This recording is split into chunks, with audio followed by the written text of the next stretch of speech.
monsieur, bonsoir. Je suis ravie de commencer cette nouvelle page d'actualité en votre compagnie. Au programme de cette édition, nous commençons avec un point sur la guerre entre l'alliance américano-israélienne et l'Iran. Alors que la première offensive remonte déjà à 10 jours, le conflit lancé par Donald Trump pourrait durer et infliger de lourdes conséquences économiques au monde entier. Nous poursuivrons ensuite avec les passes d'armes entre Volodymyr Zelensky et Viktor Orban. Et puis de retour en France, nous évoquerons le marché du smartphone d'occasion qui explose, une tendance qui mêle aubaine écologique et appauvrissement de la société. 10 jours après l'offensive israélo-américaine contre l'Iran, l'escalade régionale approche à grands pas. Israël et Washington poursuivent les frappes contre Téhéran, tandis que l'Iran verrouille le détroit d'Ormuz et riposte sur Israël et les bases américaines des pays du Golfe. Un embrasement dans lequel Emmanuel Macron peine à prendre la lumière depuis Chypre. Explication tout de suite. Encore une guerre partie pour durer. 10 jours après les premières salves lancées sur l'Iran par Tel Aviv et Washington, le conflit est loin d'être terminé, et ce, malgré les satisfecit de Donald Trump. L'Iran, ça se passe très bien. Quelqu'un a demandé, sur une échelle de 0 à 10, quelle note vous donneriez ?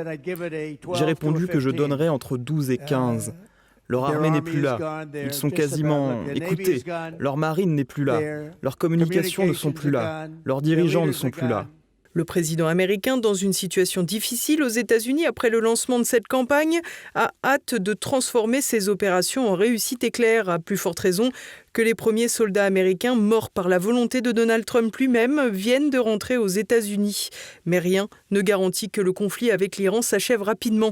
Si le guide suprême Ali Khamenei est mort dans les frappes des premières heures, un successeur lui a déjà été trouvé en la personne de son fils, Mojtaba Khamenei, réputé plus conservateur et moins conciliant que son père, lequel, rappelons-le, avait prononcé une fatwa pour interdire le développement de l'arme nucléaire dans son pays. Si cette arrivée fait des insatisfaits au sommet de l'État iranien, laissant entendre que des cabales pourraient s'organiser contre lui, c'est aussi la démonstration de la résilience du pouvoir iranien dont il faudra plus qu'une décapitation pour s'éteindre. Le porte-parole des gardiens de la Révolution a ainsi affirmé que le pays était prêt pour une guerre longue et intense. Nos forces armées compétentes de la puissante République islamique sont, au minimum, pleinement prêtes, au même niveau d'activité, pour une guerre totale, extrêmement intense, d'une durée de 6 mois. 6 mois qui outrepasseraient donc de loin le maximum de 90 jours durant lesquels Donald Trump peut poursuivre le conflit sans solliciter une autorisation du Congrès américain. En effet, le président peut engager des opérations militaires pendant 60 jours avec un possible délai supplémentaire de 30 jours pour un retrait sécurisé. En cas de poursuite du conflit, Donald Trump ne pourra donc pas se passer d'une validation du Congrès. Du côté israélien, les frappes se poursuivent également sur le sud-Liban ainsi que sur la capitale, Beyrouth, mettant un terme définitif au déjà bien fragile cessez-le-feu établi avec le Hezbollah. Près de 500 000 Libanais seraient déjà déplacés à cause du conflit. Par ailleurs, de nombreux villages chrétiens sont frappés par Tel Aviv au prétexte de la présence de combattants du Hezbollah. Le village de Cana, au sud-Liban, connu pour l'épisode biblique des noces de Cana, lors duquel Jésus transforme l'eau en vin, a notamment fait les frais de Tsahal dimanche, à l'instar de Marjayoun vendredi. Mais les habitants sont déterminés à rester sur place. De son côté, Israël est aussi prêt à voir le conflit durer. Israël est déjà en état d'urgence depuis 2 ans maintenant. Nous devons faire preuve de persévérance et de patience. Cela prendra beaucoup de temps. C'est à cela que vous devez vous préparer. Et peu importe le temps que cela prendra, il faudra le prendre. Quoi qu'il en soit, la cadence des offensives des premiers jours a vu son rythme baisser. 2 propagandes s'affrontent quant à la limite des stocks de munitions. Depuis le 28 février, le CENTCOM américain déclare que les frappes israélo-américaines ont visé plus de 3000 cibles. Ces derniers jours, de nombreux points énergétiques ont été touchés, notamment des infrastructures pétrolières à Téhéran. Mais c'est avant tout la fermeture du détroit d'Ormuz décrétée par l'Iran qui tend considérablement l'économie mondiale. Téhéran tient en effet entre ses mains un outil crucial. Pour le diplômé de l'école de guerre Hervé Carès, le détroit d'Ormuz constitue le principal centre de gravité de l'Iran dans le conflit. Rien n'exclut que des opérations soient bientôt conduites par les Américains pour ouvrir et sécuriser le passage. En attendant, le prix du pétrole a commencé à flamber, dépassant de loin les $115 le baril, poussant ainsi les prix de l'essence à la hausse comme prévu. Côté européen, on se contente d'alerter quant à une dangereuse escalade régionale qui est déjà là. Seule l'Espagne a fait savoir rapidement par la voix de son Premier ministre son inquiétude et sa condamnation des initiatives israélo-américaines. Premièrement, non à la violation du droit international qui nous protège tous, en particulier les plus vulnérables, la population civile. Deuxièmement, non à l'idée que le monde ne peut résoudre ses problèmes que par les conflits et les bombes. Et enfin, non à la répétition des erreurs du passé. Des déclarations qui ont conduit à de sévères réprimandes de la part de Donald Trump, habitué au suivisme et à la soumission des Européens. Dans ce cadre, Emmanuel Macron s'est rendu ce lundi à Chypre, où une base britannique a été frappée par la riposte iranienne au début du mois. Lorsque Chypre est attaquée, c'est l'Europe qui est attaquée. Et que la défense de Chypre est évidemment une question essentielle pour votre pays, pour votre voisin, partenaire et ami la Grèce, mais aussi pour la France et avec elle l'Union européenne. Une question tellement essentielle que Chypre est pourtant occupée par la Turquie depuis plus de 50 ans dans une indifférence et une impuissance totale des Européens. Emmanuel Macron a donc voulu occuper le devant de la scène comme à son habitude. Après avoir annoncé le déploiement du porte-avions Charles de Gaulle dans la Méditerranée le 3 mars dernier avec une mission purement défensive, il a été le premier dirigeant occidental à joindre le président iranien le 8 mars. Des gesticulations qui n'auront pas grande influence sur la circulation du détroit d'Ormuz ni les prix de l'énergie.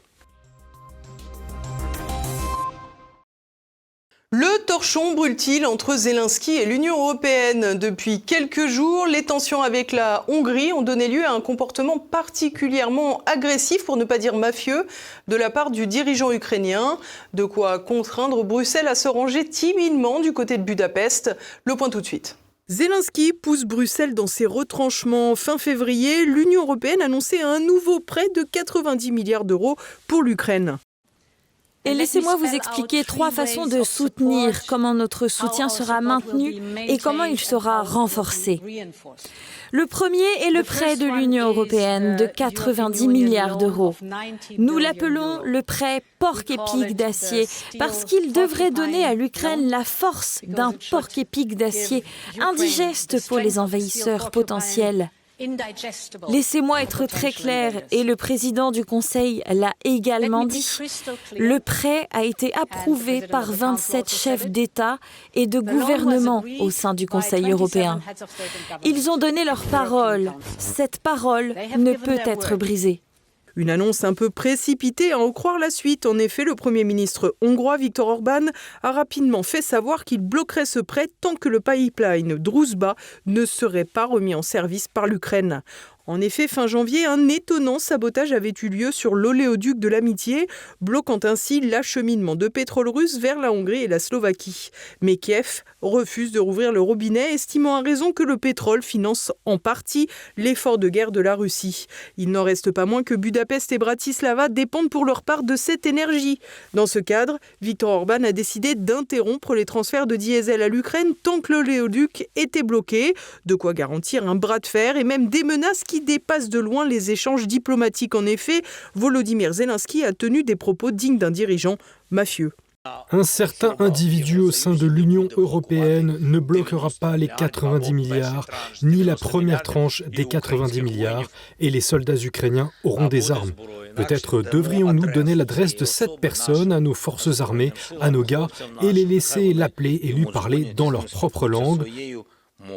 Des menaces ouvertes du dirigeant ukrainien contre Viktor Orban sans le nommer, qui ont donc contraint la Commission européenne à condamner les propos de son cher poulain ukrainien face au dirigeant illibéral hongrois qu'elle exècre. La Commission est très claire, le type de langage utilisé par le président Zelensky est inacceptable. Il ne doit pas y avoir de menaces proférées à l'encontre de dirigeants européens. Une fois n'est pas coutume, l'Union européenne a dû privilégier un pays membre plutôt qu'un pays tiers. Il n'en reste pas moins que Volodymyr Zelensky n'a visiblement pas décidé de baisser le ton. Nous devons donner du pétrole à Orban parce qu'il ne peut pas gagner les élections sans ça. Les tensions ne devraient donc pas se calmer, obligeant sans doute les soutiens de Kiev alliés de Viktor Orban, à l'image des élus du Rassemblement national, à naviguer entre les deux feux. Ces derniers ont logiquement condamné les propos de Zelensky par communiqué. À plus forte raison que Viktor Orban est en campagne électorale avec des élections législatives programmées pour le 12 avril prochain. Une dernière ligne droite dans laquelle il aura tout intérêt à montrer montrer les muscles aussi bien face à Zelensky que face à l'UE, à l'image de son récent discours devant ses partisans. Les Ukrainiens pensent que continuer la guerre est une question de vie ou de mort. Pour eux, poursuivre la guerre n'est pas seulement une question de vie ou de mort à cause de l'issue du conflit, mais aussi à cause de leur économie. Parce que s'il n'y a pas de guerre, qui leur donnera de l'argent ? L'Ukraine recevra des financements tant que la guerre continuera. Les Ukrainiens pensent que la guerre doit atteindre des objectifs qui dépassent les buts immédiats du conflit et concernent l'avenir de l'Ukraine. Par exemple, tirer le maximum d'argent possible des Européens. Une charge virulente contre Volodymyr Zelensky qui a sans doute été amplifiée par l'arrestation vendredi dernier d'un étonnant convoi ukrainien en Hongrie. En effet, celui-ci transportait des billets de banque, 40 millions de dollars et 35 millions d'euros. Et les 2 véhicules blindés abritaient aussi 9 kilos d'or en lingots, soit à peu près 1,5 million de plus. Une enquête pour blanchiment d'argent a été ouverte par Budapest et 7 Ukrainiens ont été arrêtés à cette occasion, dont un ancien général des services de renseignement ukrainiens. Tandis que la Hongrie soupçonne des tentatives d'ingérence dans sa campagne des législatives, la Banque publique d'État ukrainienne argue qu'il s'agit d'un transfert tout à fait régulier. Le gouverneur de la Banque centrale d'Ukraine a également expliqué que les devises et les métaux étaient transportés dans le cadre d'un contrat avec une banque autrichienne. Les individus interpellés ont d'ailleurs été libérés. Plus rapide que la réouverture de Druzhba. Toujours est-il que Viktor Orban a l'air bien déterminé. Nous arrêterons de laisser transiter par la Hongrie des choses importantes pour l'Ukraine, jusqu'à que nous recevions l'approbation de l'Ukraine pour les livraisons de pétrole. Reste à savoir si les élections législatives renforceront le positionnement du Premier ministre hongrois. En cadre vert toutefois, le Slovaque Robert Fico a déjà fait savoir qu'il faudrait compter sur lui pour bloquer les subsides européens pour Kiev. Quand tiers-mondisation rime avec écologie, les ventes de téléphones portables de seconde main explosent en France, un phénomène à double tranchant expliqué par Olivier Frère-Jacques. 50% des consommateurs français ont déjà acheté un smartphone d'occasion. Le baromètre annuel de Recommerce et Kantar, publié en ce premier trimestre 2026, donne une idée de l'ampleur de la tendance. Il n'était qu'un sur 4 en 2019. Aujourd'hui, 22% des Français utilisent un téléphone de seconde main, soit plus d'1 sur 5. Dans un contexte d'inflation persistante et de prix des appareils neufs souvent exorbitants, les consommateurs optent pour des alternatives plus accessibles. Le développement du marché reconditionné à grands coups de publicité pour vanter les produits vedettes avec des rabais de 30 à 50% par rapport aux neufs fonctionne à plein. Back Market, une référence du secteur, a atteint la rentabilité en 2025 avec une hausse de 32% de son volume de transactions. Lors du Mobile World Congress de 2026 à Barcelone, la place du secteur a pris une part croissante, le phénomène dépassant largement les frontières françaises. Le marché des appareils reconditionnés est en plein essor. Il connaît une croissance significative avec des taux à 2 chiffres dans des régions de l'Europe occidentale, des pays comme la France, le Royaume-Uni et d'autres marchés qui connaissent une croissance vraiment significative. Ce type d'appareil est désormais disponible dans les magasins des opérateurs de téléphonie mobile, chez les détaillants et tout le monde. Même les vendeurs font directement du commerce et vendent des appareils reconditionnés. Un marché en expansion qui a, une fois n'est pas coutume, des effets écologiques favorables. La production d'un smartphone neuf implique une lourde empreinte carbone due à l'extraction de minerais rares et au processus industriel énergivore. En contraste, un appareil reconditionné peut réduire son impact écologique jusqu'à 87%, selon Stephen Moore de la GSMA, l'organisation des opérateurs mobiles mondiaux. Mordor Intelligence estime que les smartphones reconditionnés représentent déjà 10% des ventes globales annuelles avec un marché évalué à 70 milliards de dollars en 2026, projeté à 100 milliards d'ici 2031. Les consommateurs, particulièrement en Europe et en Amérique du Nord, embrassent ainsi les principes de l'économie circulaire, prolonger la durée de vie des produits et minimiser les déchets électroniques. Augustin Becquet, PDG français du groupe Recommerce, estime que l'enjeu principal est désormais de construire des appareils faciles à réparer. Maintenant, le but du jeu est de s'assurer que les appareils soient faciles à réparer. C'est vraiment la priorité pour nous. Je pense que cela devrait être une priorité mondiale pour arrêter de créer des appareils qui deviennent des déchets électroniques en 1, 2 ou 3 ans. Donc, c'est la première priorité pour nous, se battre pour ce que l'on appelle le droit de réparer. Qui l'eût cru, ce sont donc des entreprises marchandes qui pourraient bel et bien être en train de lutter pour la nature et contre l'obsolescence programmée. Et si un tiers des Français doutent de la fiabilité et de la longévité des produits d'occasion, le portefeuille a raison de nombre de consommateurs, d'autant que les commerçants savent mettre les formes en soignant l'esthétique des appareils qui comptent pour beaucoup d'acheteurs. Le marché de l'occasion, aubaine écologique, mais aussi signe des temps. Pour beaucoup de Français, le smartphone, devenu indispensable pour de nombreuses démarches administratives et de communication, est désormais trop cher et certains n'ont pas envie de gaspiller des centaines d'euros pour cet outil. Les contradictions de l'économie mondiale, le choc pétrolier qui menace et le grand retour des droits de douane pourraient intensifier la tendance, mais aussi ouvrir la voie à des marchés de l'occasion dans d'autres secteurs, comme le petit électroménager. Et nous partons à présent en compagnie de Renaud de Bourleuf pour l'actualité en bref en France. Le gouvernement s'attaque à la rupture conventionnelle. Vendredi, le ministère du Travail a présenté aux syndicats un projet de loi pour réduire de 18 à 15 mois la durée maximale de versement de l'allocation dans les cas de rupture conventionnelle. Alors que l'UNEDIC a annoncé plus tôt dans la semaine que le déficit de l'assurance chômage s'élèverait à 2,1 milliards d'euros en 2026, le gouvernement espère des économies de 600 à 800 millions d'euros par an, en espérant pouvoir accélérer les retours à l'emploi. Toutefois, la France présente un taux de vacance des emplois très bas, une nouvelle attaque du gouvernement qui vise à réduire les dépenses sociales sans savoir relancer la croissance. Une nouvelle affaire médiatique pour pousser la loi sur l'euthanasie. Dimanche, le parquet de Paris a confirmé une enquête, ouverte fin février, concernant une femme de 63 ans s'étant procuré un produit létal pour l'administrer à sa mère âgée de 83 ans. Cette dernière souffre de troubles cognitifs débutants, n'a pas de pronostic vital engagé, et aurait signifié son intention de mourir, mais n'oserait pas pratiquer elle-même un suicide. Sa fille a été mise en examen pour association de malfaiteurs en vue d'un crime puni de la réclusion criminelle à perpétuité et acquisition et détention de substances vénéneuses ou psychotropes.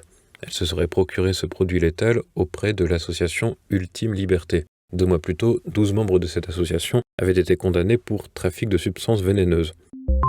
J'ai reçu des menaces et des violences de toutes parts de ce côté-là, je le dis très clairement. Christian Estrosi choisit les cibles qui l'arrangent. Samedi, le maire sortant de Nice a ainsi fustigé ce qu'il appelle l'ultra-droite alors qu'il était interrogé sur l'affaire de la tête de porc. Rappelons que le 27 février, Christian Estrosi aurait découvert à l'entrée de son domicile une tête de cochon coupée en deux, accompagnée d'une de ses affiches de campagne, marquée d'une étoile de David et du mot « connard ». Vendredi, 2 clandestins tunisiens soupçonnés ont été mis en examen pour violence aggravée envers un élu public, provocation publique à la haine ou à la violence et placés en détention provisoire. Embarrassant pour le maire sortant, l'exploitation du téléphone d'un des prévenus a dévoilé une correspondance avec une collaboratrice de Christian Estrosi. Et l'on poursuit avec l'actualité internationale. Cuba vit ses derniers moments. Le pays connaîtra une nouvelle vie, mais il vit ses derniers moments sous sa forme actuelle. Après le Venezuela, Cuba, c'est en tout cas ce que l'on pourrait croire après avoir entendu Donald Trump lors d'un sommet appelé Bouclier des Amériques, réunissant plusieurs chefs d'État d'Amérique latine. Le président des États-Unis a évoqué des négociations en cours avec la Havane. Selon lui, un accord serait proche, affirmant qu'il n'excluait pas, je cite, une prise de contrôle amicale de Cuba.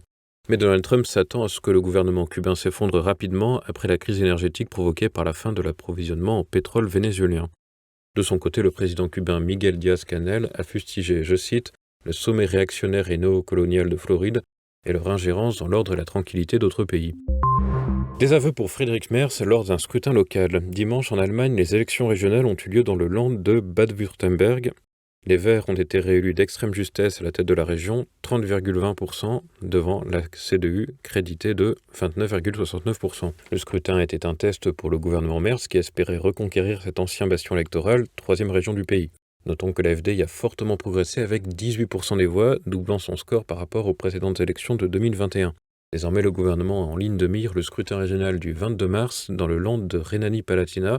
Les sondages annoncent un coude à coude entre la CDU et le Parti social-démocrate, mais là encore, l'AfD pourrait jouer les troubles faits.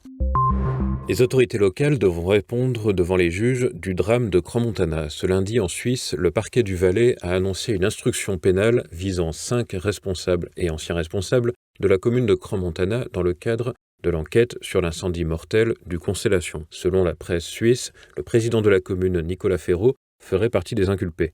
Alors que la municipalité a reconnu des manquements concernant le contrôle incendie annuel qui n'avait plus été fait depuis 5 ans, les avocats de famille de victimes ont réclamé une procédure. L'enquête déterminera l'existence ou non de pots de vin entre les autorités locales et les propriétaires des établissements UP du Valais. Les Suisses ne font pas tout un fromage de la neutralité carbone. Dimanche, un fonds climat public de 4 à 6 milliards de francs suisses par an a été rejeté lors d'un référendum par 71% des électeurs. L'idée était d'atteindre la neutralité carbone d'ici 2050. Le projet émanant des socialistes et des Verts était critiqué à la fois par le gouvernement fédéral et par le Parlement.